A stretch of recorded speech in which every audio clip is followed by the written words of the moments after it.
No vídeo de hoje, árbitro xingando jogador. E aí? Tem santo nessa história? Existe vilão e existe vítima? Não sei. Like no vídeo, se inscreve, ative o sininho, rumo a 460 mil inscritos por aqui. Boa quarta-feira para todo mundo. Tenho 2 recados para os senhores e as senhoras. Primeiro recado, Palmeiras e Vitória hoje na GETV. Brasileirão, bola rola às 9h30 da noite, Arena Barueri. 8h30 começa o pré, a gente abre a live da GETV.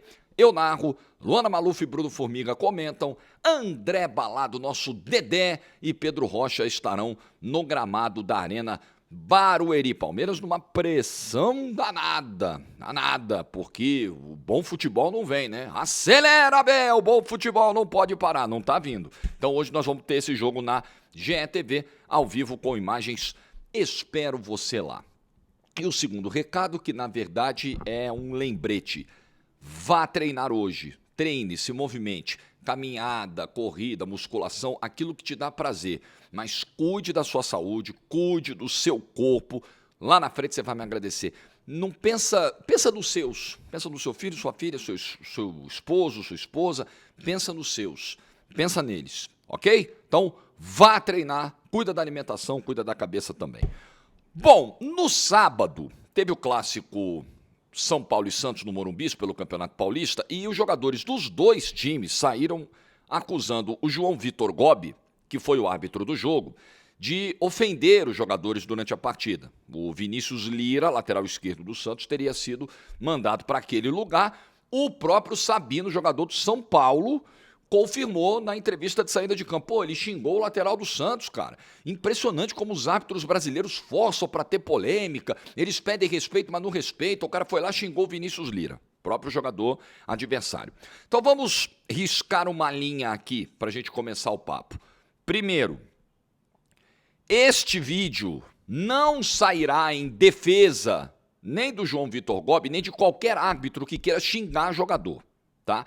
Xingar, ofender, olha, eu confesso a você que eu tenho muita vontade de mandar umas mensagens bem mal criadas, mandando uma galera para aquele lugar, mas esse não é o caminho civilizado, não é. Aí você para, respira, você tem equilíbrio, você tem bom senso, você sabe da posição que tem, né, da postura que deve adotar, aí você, beleza, deixa a vida seguir e busca caminhos mais educados. Então, como eu não faço isso no meu dia a dia, como eu acho que esse não é o caminho construtivo, eu não vou chegar aqui e defender. Ah, não, é isso mesmo, o árbitro tem que mandar para aquele lugar mesmo, o árbitro pode, o árbitro é autoridade, o árbitro tem que se impor. Eu acho que essa não é a maneira mais recomendada de se impor, ok? Então esse vídeo não vai defender, você vai entender por que eu tenho que fazer esse disclaimer aqui, porque hoje em tudo você precisa fazer o desenho. Senão as pessoas, algumas, não entendem. Os mais inteligentes entendem e eles são a maioria dos inscritos aqui desse canal ou a totalidade deles. Então, voltando. Este vídeo não vai defender este comportamento da arbitragem, certo? Mas este vídeo vai olhar para uma palavrinha que eu acho que está presente nesse debate aqui, nessas queixas do Sabino, do Zé Rafael, que também reclamou pra caramba, chamada hipocrisia. Vamos falar de hipocrisia. Porque antes de cobrar respeito dos árbitros, os jogadores de futebol, e aí talvez seja uma opinião impopular pra caramba, talvez você esteja vendo o vídeo, nossa, mas que absurdo, o Jorge enlouqueceu. Como eu sempre digo, às vezes 90% da audiência vai concordar com o vídeo, às vezes 90% vai discordar e ó, a vida segue. Porque eu deito com a minha cabeça no travesseiro na maior paz, na maior tranquilidade. Não ronco mais, porque depois que eu perdi 35 quilos, melhorou um pouquinho a qualidade do sono, a Paola ao meu lado agradece. Então, voltando, não perdendo o fio, vamos falar de hipocrisia. Os jogadores que cobram respeito por parte dos árbitros, como é que eles se comportam dentro de campo? Nesse mesmo Santos e São Paulo, com 2 minutos, 2 minutos, o jogo acabou de começar, o Luciano já estava esbravejando para cima do árbitro. 2 minutos de jogo. Sabe lá Deus o que o Luciano falou pro árbitro. 2 minutos, mas a imagem mostra ele todo lá. Pega o VT do jogo. 2 minutos. Eu olhei pro relógio na hora. Falei, caramba, eu já aqui no sofá. Caraca, o Luciano já. É preciso que o jogador de futebol olhe no espelho e reflita sobre o comportamento dele. Porque o árbitro, ele é uma categoria, a categoria arbitragem, né, ela é extremamente exposta e pressionada.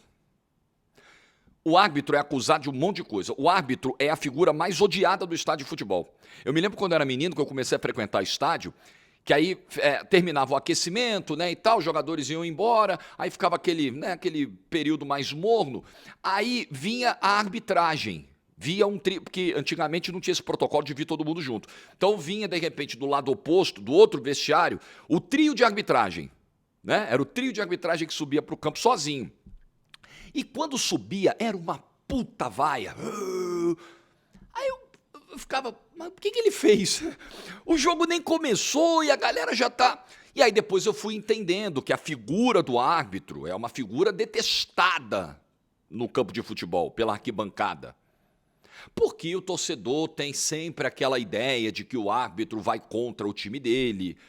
Torcedor mais apaixonado e que reflete pouco sobre aquilo que sente, né, começa a achar que o árbitro é contra o time dele, o narrador é contra o time dele, o comentarista é contra o time dele, a emissora é contra o time dele, os astros são contra o time dele. O que você vai fazer? É difícil, né? É muito difícil. Você pode tentar explicar, desenhar, esfregar, mas não vai adiantar muito. Então, é dar murro em ponta de faca. Então, voltando, o árbitro sempre foi essa pessoa detestada no campo de futebol. Então, ele já é naturalmente exposto, pressionado, cobrado. E aí, quando começa o jogo, toda aquela pressão que o cara recebe da mídia, da rede social, da arquibancada, ele recebe também do campo. Porque o jogador com 2 minutos de jogo já está indo lá desesperado, questionar a decisão, esbravejar, e dedo em riste, e não sei o quê, e grita com o árbitro. Como que você quer que o árbitro se comporte com esse ambiente? Sério, sério. Um ambiente em que os 20... Sabe a impressão que eu tenho muitas vezes no futebol brasileiro?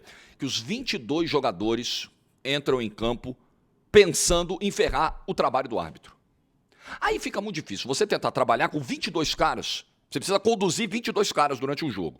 Os 22 estão ali para piorar, para deixar tudo terrível.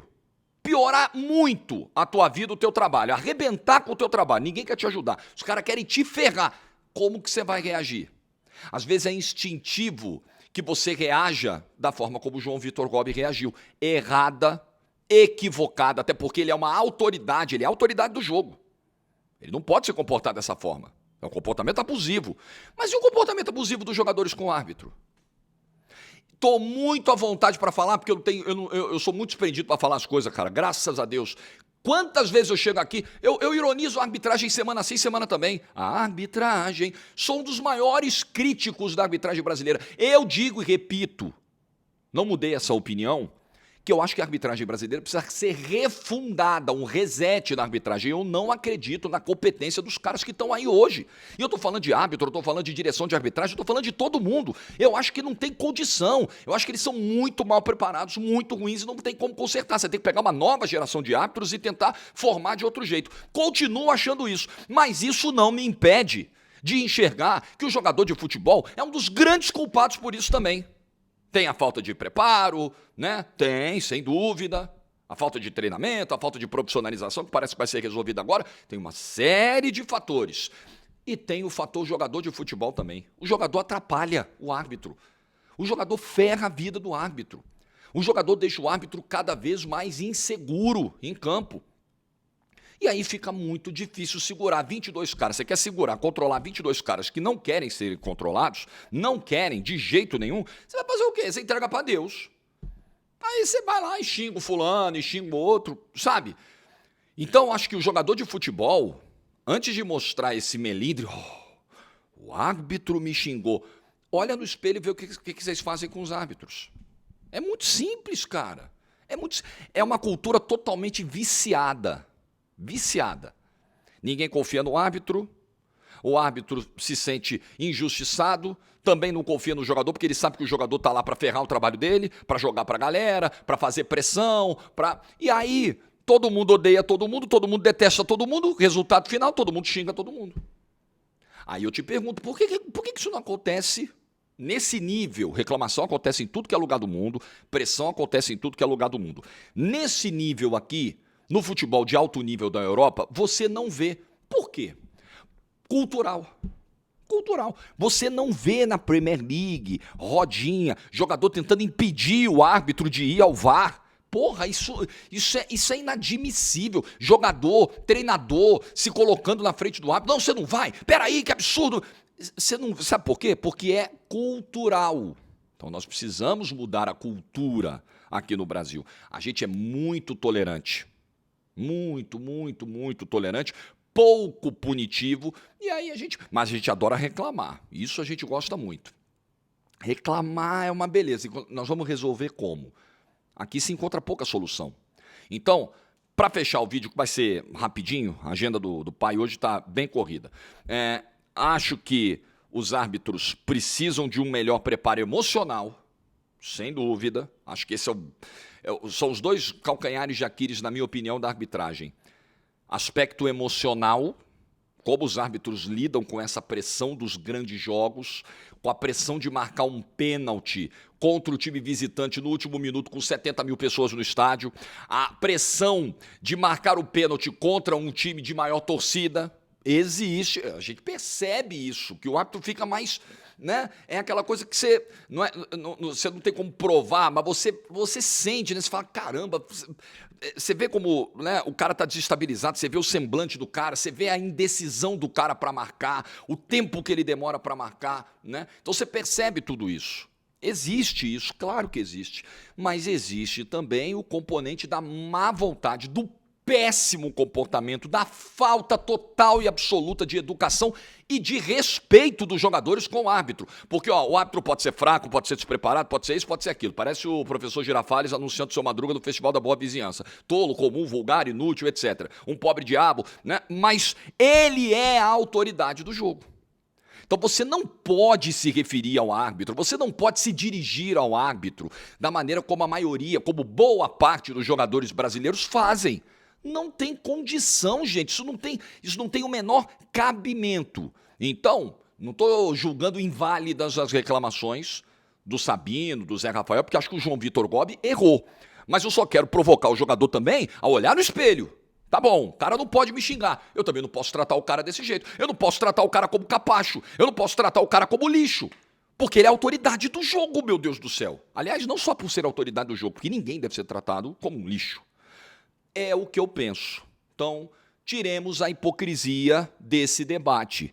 Os debates públicos estão cada vez mais permeados pela hipocrisia e pela malandragem. Aí não foi o caso dos jogadores, não, mas a malandragem monetizável tomou conta do debate público também. É o que eu penso. E você? Deixa a sua opinião nos comentários. Boa quarta para todo mundo. Like no vídeo se você ficou até o final. Juízo e tchau!